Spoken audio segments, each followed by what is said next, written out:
Welcome to the Quick Stop F1 podcast. My name is Mario, and you could have been anywhere else in the world, but you're here with us, and we appreciate it. If you are listening on Spotify or Apple Music, make sure to drop the 5 stars. Make sure to leave those reviews. If you're watching on YouTube, make sure to subscribe to the Quick Stop F1 podcast for content like this. And make sure to drop a like and a comment. We love to see those comments. And I know that Tasha and I both go over them and read them. We also have a Patreon if you want ad-free content, exclusive access to merch, and just overall a real good time over there with the community. We are here.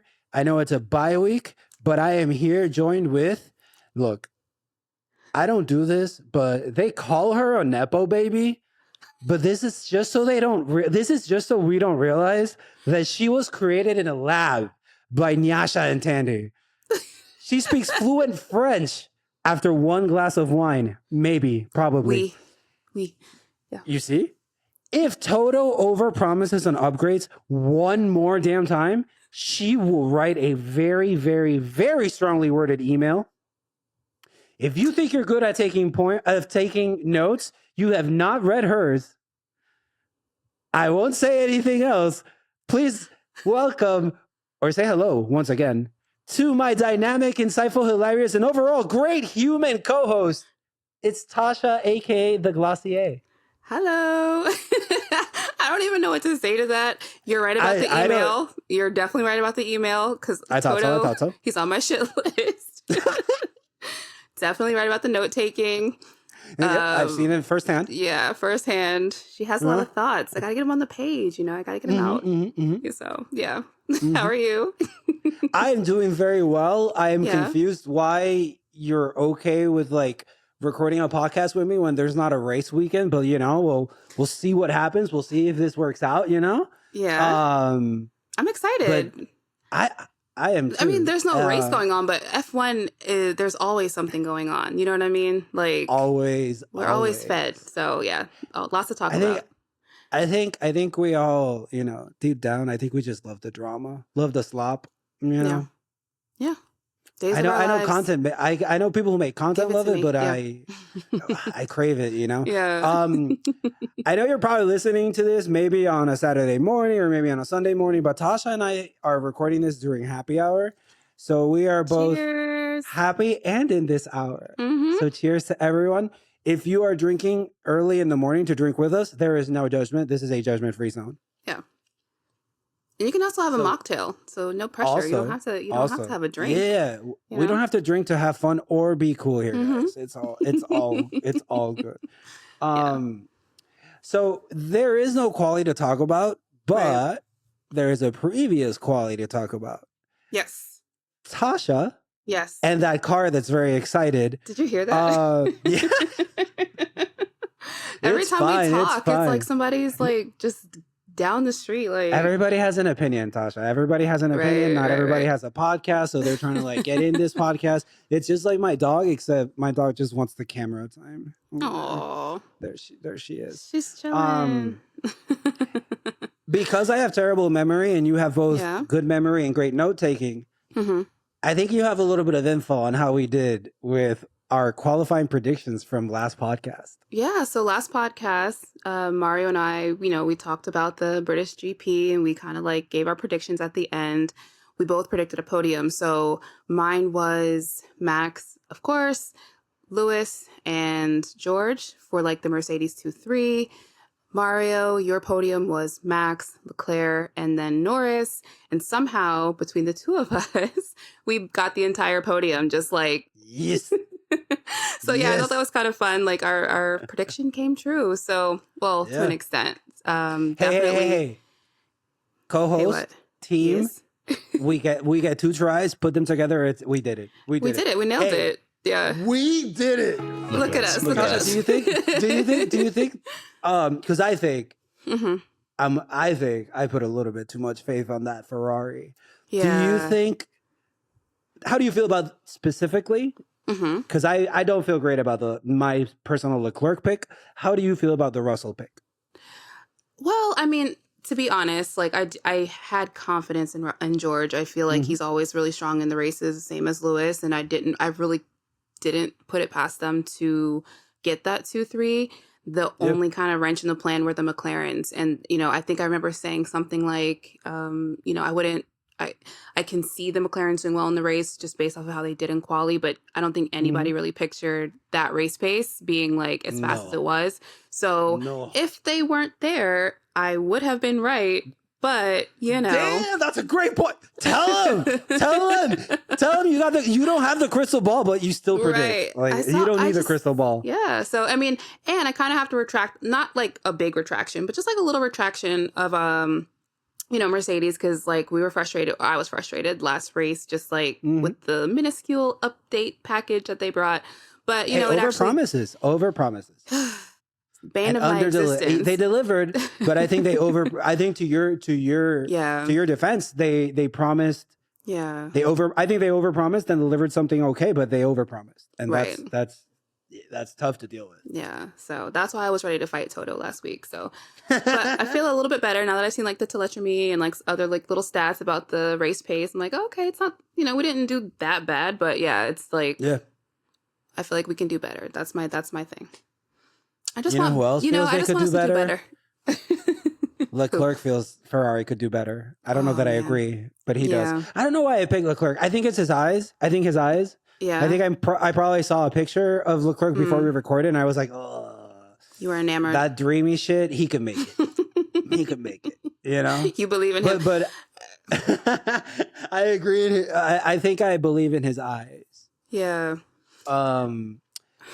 They're sad eyes though. He's like somebody who like, when he smiles, you really can see the pain, like there's just, I don't get how he's, I just don't understand how he's so upbeat. And I'm like, look at the team that you're in. Like, how are you not like in nonstop therapy? It's the millions and millions and millions and millions and millions of dollars. It's that's true. Also living in Monaco, also being kind of good looking, also the Ferrari thing, also he's got reasons, I think. Yeah. Right. Yeah. Yeah. But still, yeah. Race day is another story. Yeah. I think to like, because we're not here to talk about like the last race or anything, but last thing I'll say is that I agree with you 100%. I think nobody could have predicted what McLaren did. Yeah. They came out the gate like strong. And when they were battling with Max at the start, I was like, okay, was not expecting that. Like very aggressive start. And then Lando enjoyable. leading like 3 laps. I was like, okay, I'm here for this. It's just exciting. I mean, like the at the end of the day, the problem right now with F1 is just that like Max wins all the races and the fun is happening from P2 down. And it really is. Like each race could be potentially like a different race winner or a different podium mixture. So I even saw an article somewhere, I don't know if it was like Autosport or what, but it was like the headline was basically like F1 would be so fun without Max. And I was just like, damn. But like it's true. Let me just say because then it's like, oh, they're hating on Max. But in reality, I don't think that's what they're trying to say. Yeah. I think it's a fair statement. It's not about Max Verstappen. It's just about we have this championship and we have this person at the top by so much that if we squint and we miss Max, and we talked about this last podcast, I think if we predict 2, 3, and 4, like it's tight. It's really tight. Yeah. It's actually a toss up. But right now, Max is always getting first, and that's not. I think we'd be. He's doing great. Yeah. Exactly. If Alonso was always first, if even if Norris was always first, we would still be saying like, I guess cool for Norris, but like let's talk about 2, 3, and 4. Especially when you do have that mix up happening in the midfield and like the the second, third, fourth place is so tight. Like it does kind of make you wonder like what season could we be having right now if it was just more of like a toss up, each week we'd be all like just talking like big shit and like hoping it came true, So I don't know. What I will Can't say, hate the man for winning though. Yeah. No. Did you watch? I'm sure you did, but did you watch the Drive to Survive? Right. Yeah. So, watching Drive to Survive, the first seasons, if not just the first season, when Mercedes didn't participate, it was super interesting because they would give you this super eat it up. Like I ate it up. People eat it up. I eat it up. It's delicious. This Right. storyline, but then you would hear when it was a race, you would hear suddenly during the race, Lewis Hamilton wins the race. Hmm. But then Lewis wasn't participating in Drive to Survive, so we were talking about everybody else. And Right. it gives me the same vibe that Drive to Survive, for example, next season is just going to be like, Max won, but look at all of this other stuff happening over Right. here. Yeah, they're Yeah. gonna have to go back to the original point of Drive to Survive, which is to kind of give us the midfield perspective, which is like I think that's why the season 1 was my favorite season and what actually got me into being more Yeah. interested because I'm Same. like, oh, Same. all these teams are struggling like shit, to even afford to be here. So it is interesting seeing the midfield story kind of be, come to light, come to the main focus. So yeah, I agree. Like this upcoming season is probably, if they're smart, they're going to need to focus a little bit more on like the midfield stuff. But I feel like they've got a lot of cool stories to choose from because there is a lot of interesting things happening kind of from, like I said, P2 down. So yeah. And we will discuss some of that. So a really good story, I would think, that Drive to Survive has, and a little bit about what they were doing at a certain place at a certain time. But we do have to go to an ad. But before we do, Mm-hmm. and this is coming from both Tasha and I, and we are very we want this really bad, not really bad, but like we would really want you guys to like participate in the conversation now, because not you guys, you all participate in the conversation now, because I think Tasha and I have been talking about this, as well as Chris, about recording during bye weeks as well. And so that gives us the opportunity to read predictions that you all have with regards to qualifying. So Tasha came up with the idea of the not time limit, but sort of deadline of when to tweet out your quality predictions, and then we'll talk about them during an episode. So what was the deadline again? By FP3, I feel like if you guys send us some of your quality predictions, we can talk about them on air when we record on Saturdays. So if you want your tweet included, or if you have any like predictions, let us know, and then we'll kind of talk about it. And yeah. And I think Tasha's idea of FP3 is like at the end of FP3 is perfect because it gives you enough information to like, if you want to put out a copium, like Lewis #1, George #2, DNF Max, all good. But if you want to put like an educated guess on like what we've seen during practices, and then tweet out like your thoughts on qualifying, we'll do our best to read out the best ones. Yeah. And with that said, time for an ad break. And we are back. So one of the things, we don't have a race to discuss like we talked about earlier, but Tasha mentioned F1 is the gift that keeps on giving. So what we're going to do is go over somewhat of a, in case you missed it, news roundup type deal. Yeah. And Tasha and I chose some topics to bring up. Some of them, I guess you all can tell us how interesting they are. But with that said, Tasha, what do you have for us first? Yeah. So, again, these are kind of like in case you missed it. I've been kind of interested in Red Bull and sort of the powertrain situation. They've been very vocal. They, as in Horner and Max, have both kind of been vocal about the engines. And, as you guys know, they're going to be making their own for 2026 when those regulations kick in. And there were some reports that potentially they're behind schedule. It looks like their engine might be like 10 horsepower below their target. So, it's interesting because obviously Horner is going to do his best to lobby to make changes if he feels like that might help the team. But I think he should take a little dose of his own medicine and just like, fix your engine. So is that fix your fucking statement? engine? Yeah. Okay. I wasn't gonna say it for you.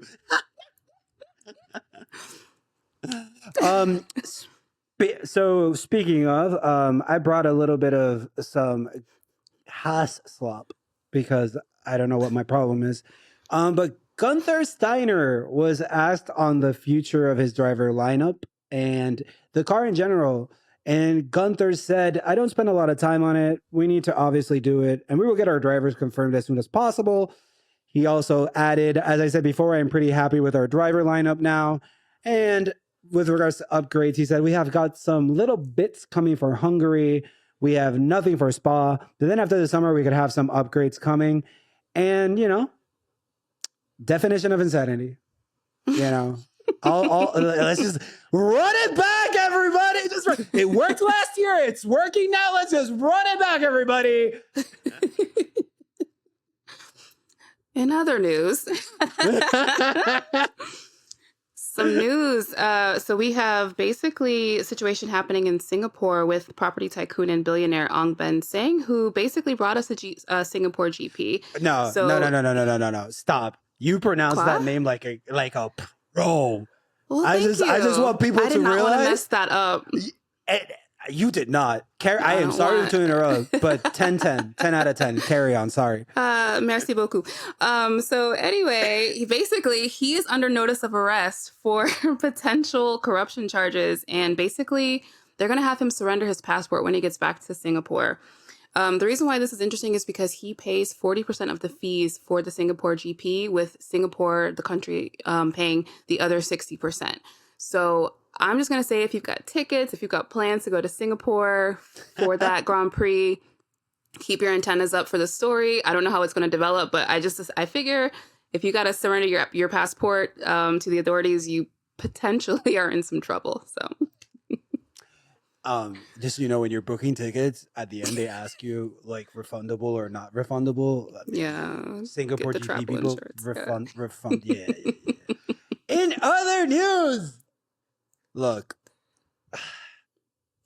Yuki Tsunoda had an interview with TotalMotorsport.com. Yuki Tsunoda said, "I am really happy with the Red Bull family." Yuki said, "I feel comfortable here. I am able to just be myself."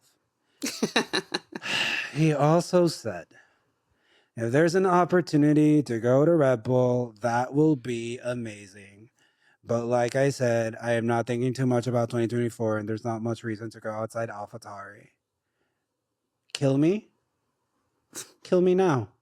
Tasha, you have permission. This is on a podcast, so just show this to the court. Right. Just kill me. Oh no, not the assisted suicide. Please say something. Please just go with your next topic, because I don't want to think about this anymore. All right. Well, speaking of people who get on our nerves, our buddy Stefano Domenicali, he basically has a new proposal for sprint weekends. He wants to create a Grand Slam award for the next sprint races for next year, basically to bring a little bit of further excitement to race weekends. He says, quote, "There is a proposal that I would like to make in line with the concept of the Grand Slam. It is that drivers who take the 2 poles and the 2 race wins over the weekend should be recognized with something extra, which represents well the sporting enterprise they have achieved." Because that's exactly what will make sprint races a lot more exciting. Mario, what are your thoughts on that? Crazy thought. Insane thought. Insane take. Oh, Lord. Instead of wasting, I'm sorry. Instead of using precious time to come up with a Grand Slam of a trophy where, good job, you are incredibly dominant, maybe we put a little bit of time into like competition, healthy competition. That's crazy. I think it's crazy. I know. You might be onto something. Take a drink. Let's take a drink. Do we? A Grand Slam in baseball is a super rare occurrence where a lot of things have to line up, but it can happen for everybody. Right. It can happen for everybody. Right. Oh, not everybody, but at least like good batters, whatever.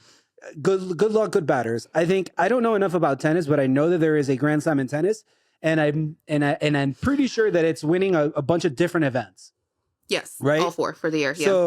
So that's dope. Like you show dominance throughout a whole year, or like throughout 4 very important events. All of that, I think, is a result of competitive sports. All that is really, really, really cool, but it's not an award for you have been dominating and nothing but dominating and doing domination all the time and winning. That's not the spirit of the Grand Slam, I think. Right. So maybe we work on competition instead of like more awards for Max Verstappen, because that is a Max Verstappen award. Right. Who else? Who else is going to get that award this year?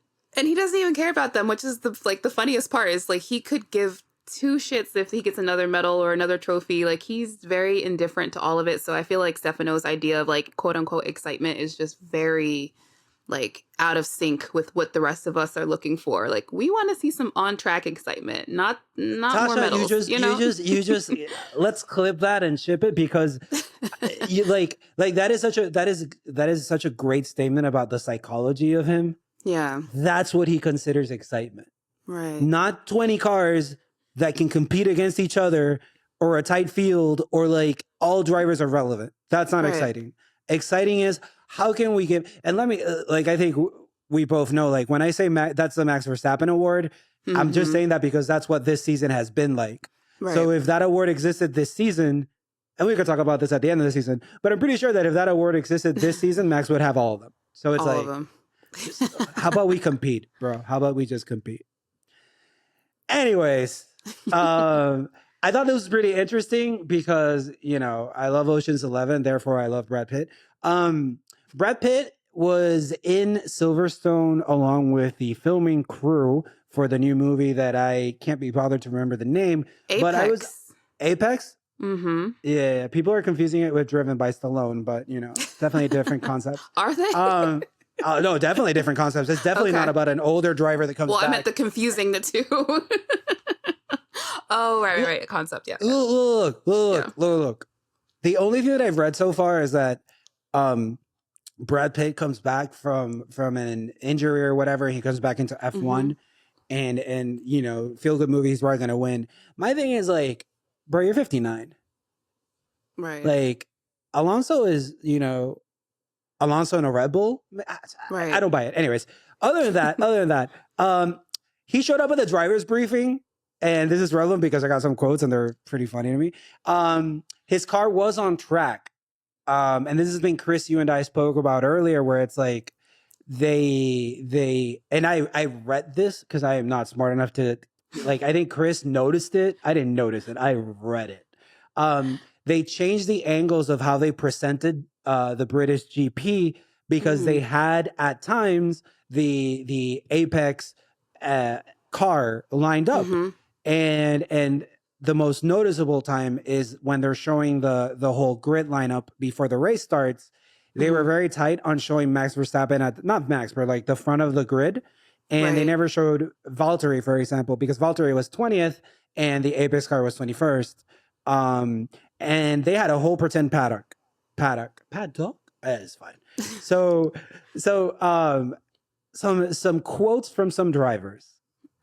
Lewis, who is also an executive producer, said this was probably the best driver's briefing ever when Brad Pitt showed up. He would say that. Yeah. Leclerc, and I do not put words or feelings in people's mouths or hearts, but I cut a lot of the quote and just called it Leclerc after gushing. If you look at the quote, you will agree that counts as gushing. He said they did a bit of a brief of what to expect for the movie, and it's just very exciting. I'm looking forward to seeing it. Brad Pitt is a very nice guy.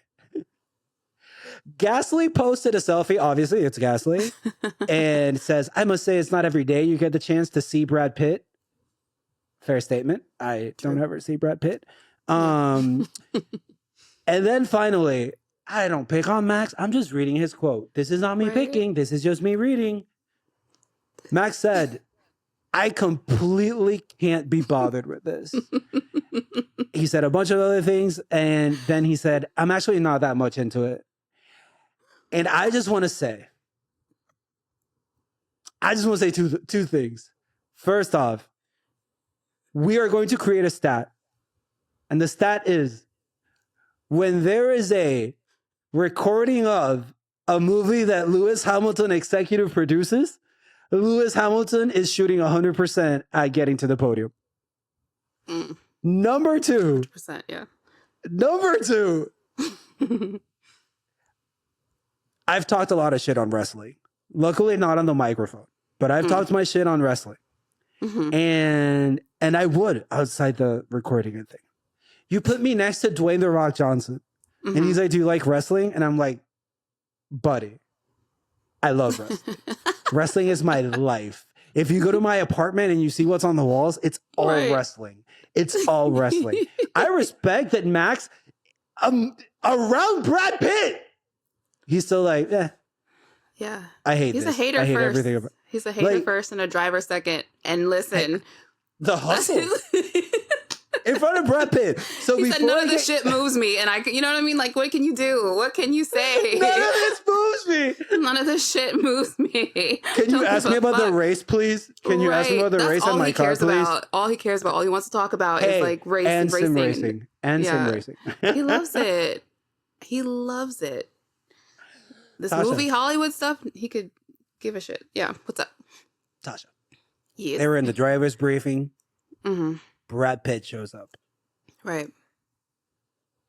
What's a really like really common thing about a job you do, or really even this recording of a podcast? And then second question, we'll get back. Give me a favorite actor or actress, just a person you really like to see on the screen. So wait, give me the that first question first. is what? That answer first. Give me your actor, an actor or an actress. An actor that I love seeing on screen is Christoph Waltz. Who doesn't like Christopher Waltz? Who doesn't? I just love him. Okay, so give me let's just say this podcast. What would be your reaction if suddenly, boop, third window pops up? It's our guy Christopher Waltz. I feel like I'm not like really a fangirl. I'm not a fangirl person. So my thing when like celebrities, and I have been in rooms with celebrities, and whenever they come in, I very much am like aware that they're there, but I don't like fangirl. Yeah. So because I feel bad. Like there was a point where I worked at the Apple store, and one of the locations that I worked in, like it was very close to the airport. So we got like a ton of famous people. We'd have like whole basketball and football teams come in it was really cool. But at a certain point, you start to see like celebrity is just very like stifling a little bit. So you see people like want pictures and stuff. So I would just always be like, I'm cool. So I think if like my favorite celebrity, and if like Christoph Waltz came in the room at some point, I would definitely talk to him and be like, hi, whatever. But like, I would not be like losing my shit like outwardly. So I mean, it's good that you say. I don't know if that's the answer that you want, but yeah. No, it's fine. It's fine because I would be losing my shit inwardly, and then 100%, yeah. Like I love him, and I'm like, oh my god. I love that you said Christopher Waltz because I agree. Yeah, Christoph Waltz because you said on screen, and I'm like, but then again, it just really depends on the genre because like I'm a very much. I mean, we could talk about this like in depth, but I'm a like thriller action. Like I love all that shit from like the 90s, explosions, speed, like Keanu Reeves, like like, oh my God, like another person. Come on the podcast, Keanu. Come on the podcast, Keanu. He loves motorsports, so maybe he wants to come hang out with us and have a little drink. Well, I will learn everything about MotoGP. Everything for Keanu to show up. Literally everything. I will become the fucking the fountain of knowledge of MotoGP. Right. Like you gotta show up with the like jacket on, the leather jacket for the recording. everything. You can ask me any champion. I will know it. You'll know it all. Okay. What? So I guess Christopher Waltz. That's a great one. What's a hill that you will die on 10 out of 10 times, like Max dies on being a hater, regardless of? Is there a sandwich? Is there a sandwich ingredient that you love? Do you love pineapple on pizza? Pineapple doesn't go on pizza. I'll definitely die on that hill. 100,000%. Obviously. Like, what's wrong with you people?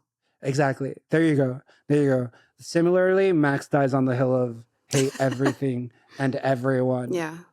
You know what? That's relatable, though. I'm sorry. Like, people are a lot. Sometimes you don't want to be dealing with people, and I get that. Imagine trying to like do your job, and a bunch of people with cameras are like, with cameras, like, dude, like, get the fuck out the way. I'm trying to win a race. I'm saying.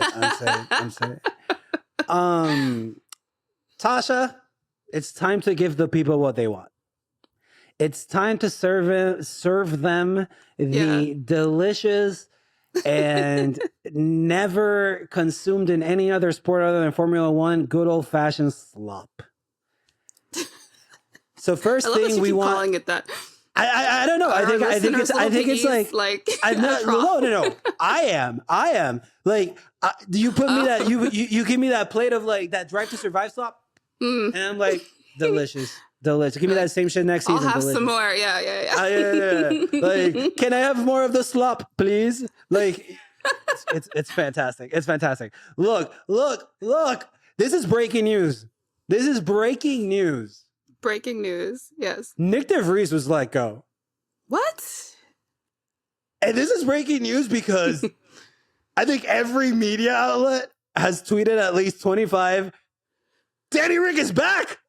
Yeah. Nick DeVries has got the face mush out the way. Like, our man is back. It's they like, do not give a fuck no, about that they man. don't give a fuck. It's like, no, Danny Ric is here. Did he replace any? Hey, shush, honey, shush. We don't talk about that. Danny Ric is back. We don't talk about it if he replaced. So Nick DeVries isn't in Formula One anymore because I don't know if anybody has confirmed that. And then Danny Ric is named apparently. The Nick DeVries out, Danny Ric in. He's in AlphaTauri. I'm sure that all of you are aware of this. Tasha and I are here to confirm that Nick DeVries was actually a Formula One racer. This isn't something that you hallucinated. This isn't something that the weird gummy that's been sitting on the desk for a while that you hit like made you think Nick DeVries happened. Yeah, that's real. I'm not sure how much. I don't know how much we'll hear of him from now on. I mean, you and I talked a little bit about Nick DeVries and his timeline, Tasha. Yeah. What did we say about that? So again, back to the just last week, post-quali pod, we talked about this. Nick had, to our knowledge, 4 races to kind of get his act together. Marco was breathing down his neck, ready to like take him out of the team. And lo and behold, the next business day, he was gone. Like, Marco said, you're out. Like, Danny did some tire testing for Pirelli. So I guess his lap times proved whatever they needed to see. They saw in these lap times. And yes, any random unexpected guest during said tire test? Well, so it's Pirelli tire test, right? Like, how interesting is it? Apparently, and Danny Ric is a reserve driver. Yeah, he's a reserve driver. Okay. So it's a tire test, right? So it's interesting that Netflix Drive to Survive crew was in attendance and happened to capture everything. So basically, like, the story kind of is once they saw Danny's times, I believe, was it Marco called Christian and like, it just triggered this whole series of events. Do you think it was FaceTime or like regular call? Do you think Marco pulls up his phone to his nose and like Horner can only see his nose and he's like, pull the phone back, Marco? Let me ask you, would you want to get a FaceTime call from Voldemort? Like, could you imagine seeing that on your like phone screen? Like, no nose, like decaying. I would just drop my phone. I would just be terrified. So let's hope for Christian's sake. But anyway, that's kind of what it was. So basically, some calls were made, things were set in motion, and next thing you know, Nick DeVries is out of a job and Danny's in. So yeah, it's crazy. We talked about this before we started recording. Yeah, and I was not aware of it, and I need you to give us the timeline. A timeline. The like how it happened with like with how the news broke. Oh, okay. So that's what I meant to say. I really do feel like I'm just like spilling the tea right now. Like, okay, so and I'm drinking it. This is what happened. But look, really, they called me up. I know exactly what happened. So, like I said, calls were made. DeVries is made aware, that he's out of a job, and this is like in to immediate effects. So this man's not driving in his home Grand Prix. Like, you're done today. You're out. Just so you don't have that conflict of heart of whether you're going to be like go in your Grand Prix, which is going to like go of you now. Yeah. Just don't even bother packing. So yeah. So then from there, Nick's family apparently contacts the Dutch media.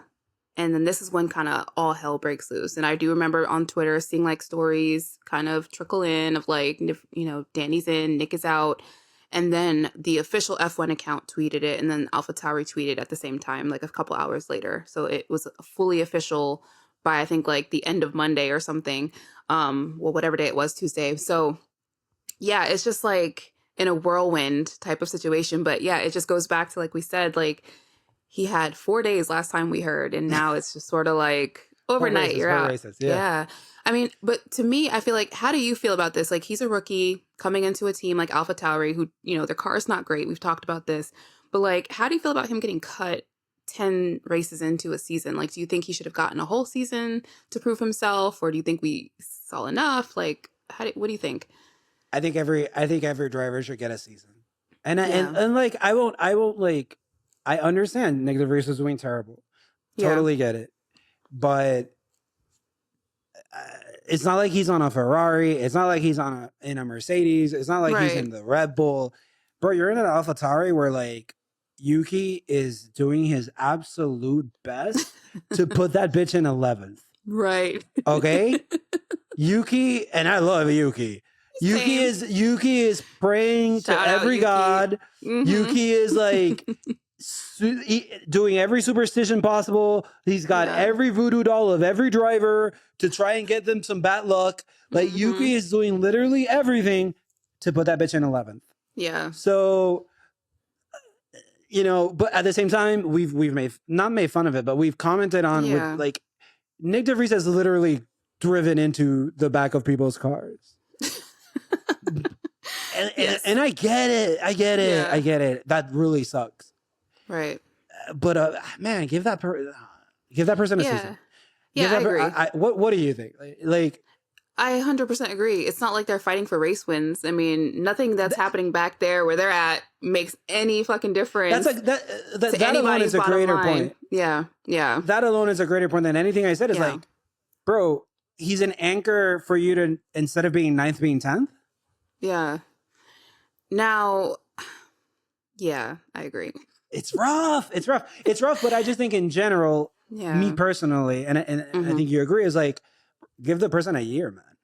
Give minimum a year. I mean, Yuki's season. had 3. We saw Yuki's first season, and I mean, we saw the kind of lengths that they went to kind of, you know, get him into shape. So I do feel like Nick probably would have started to improve. It seemed like the last couple races he was, by whatever small metric that is. But I also I can't help but feel like this is sort of a setup for Danny. Like, obviously now we're starting to see the sort of like plan play out where this is triggered by Checo's underperforming.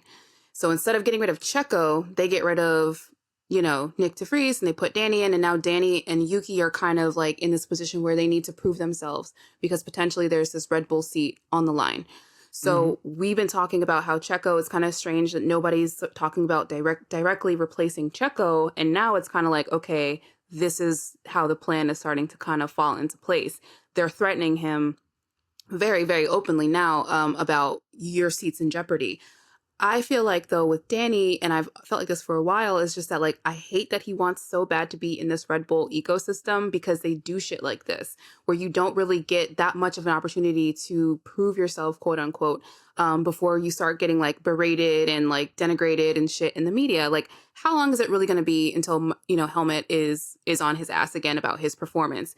And with his driving style, with the car issues, you know, being what they are, I really just feel like he's going to struggle. So now you're going to have a situation where you're put in this seat to potentially, you know, come into a Red Bull seat, right? Potentially. But if you don't perform, now you just look like even worse than when you left McLaren. Like, now you definitely haven't scored any points. You maybe don't finish some races. Like, you have 12 races left to prove yourself. Like, is that enough time? I don't think so. Do you? What? So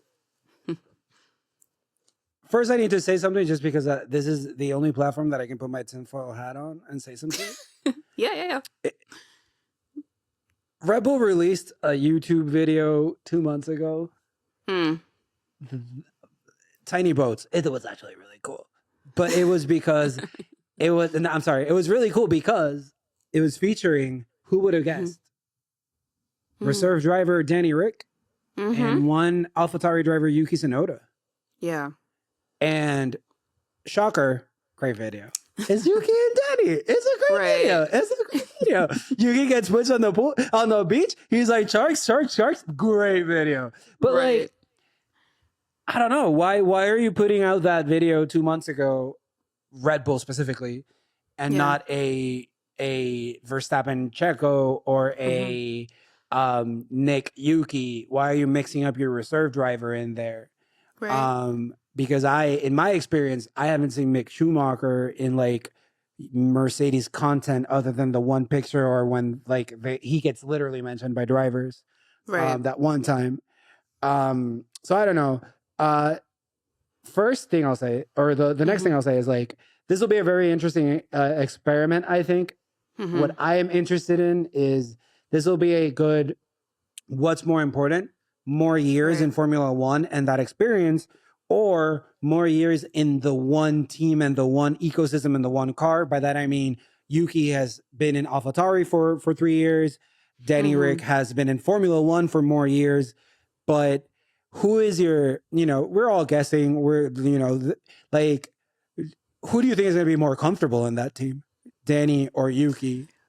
I mean, just based off of experience in the car, I think it's going to be Yuki. I mean, Danny is Agreed. notoriously somebody who has a hard time adapting to cars that are decent.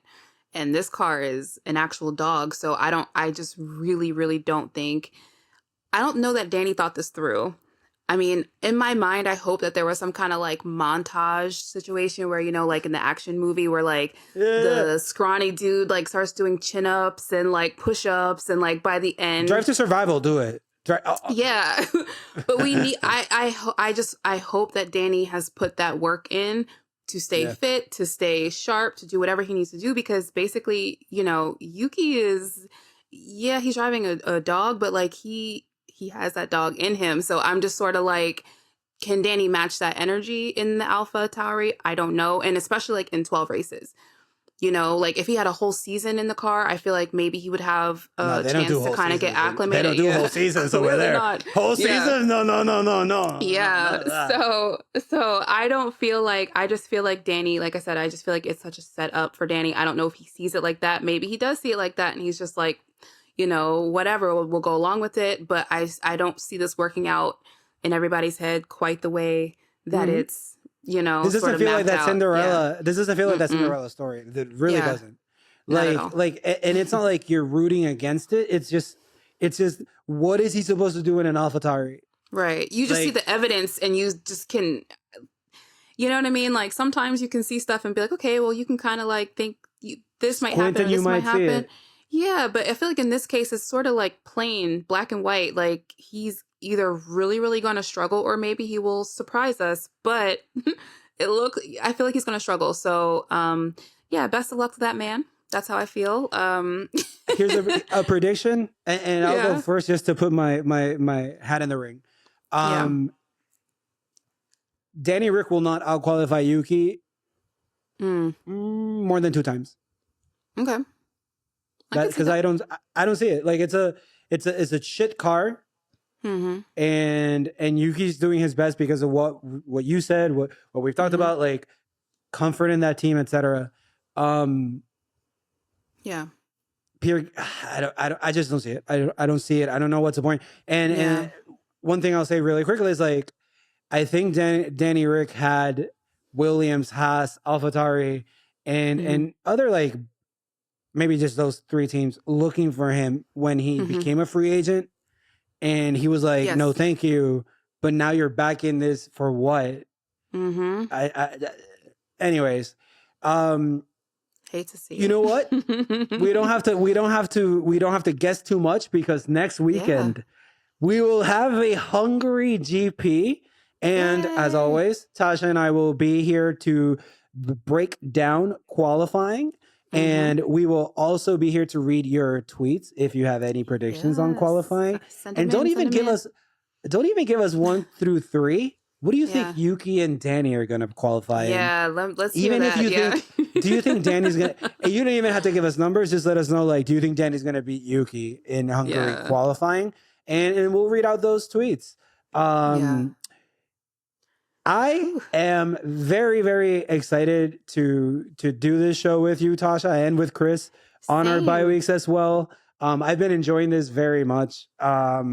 But we'll see you next week. We'll see. I'm not you, Tasha, but like also you, Tasha. But like everybody, we'll be here next week. Like I said, for Hungary.